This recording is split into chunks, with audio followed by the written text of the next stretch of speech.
Hello పిల్లలు, ఈరోజు మనం వాన ఎలా పడుతుందో తెలుసుకుందామా?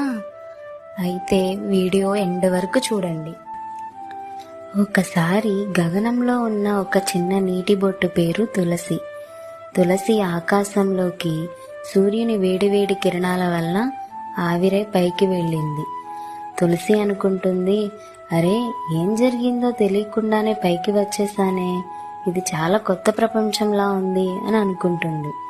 తులసి ఒక్కతే కాదు, అలాంటి నీటి బొట్లు చాలా కలిసి ఒక పెద్ద మేఘం అయినాయి. ఆ మేఘం తెల్లగా ముదురుగా మారింది. దాని పేరు మేఘన.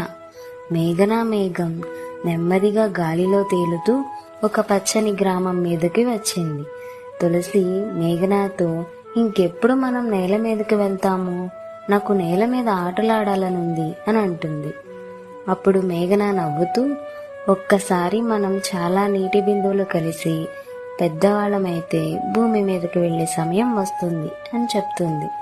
కొంతకాలానికి చాలా నీటి బొట్లు కలవడంతో మేఘం బరువయ్యింది. అప్పుడే చల్లని గాలులు వీయడం మొదలయ్యాయి.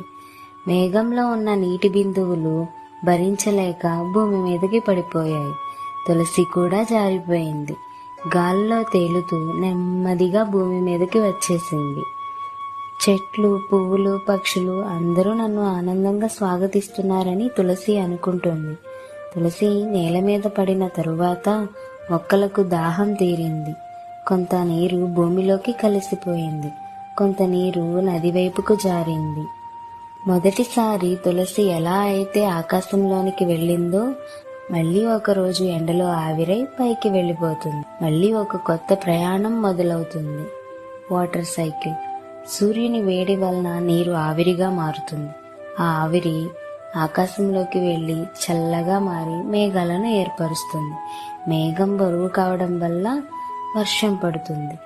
నీరు మళ్ళీ భూమిలోకి కలిసి నదుల్లోకి చేరి మళ్ళీ ఆవిరవుతుంది. ఇదే వర్షం పడే విధానం. దీన్నే వాటర్ సైకిల్ అంటారు.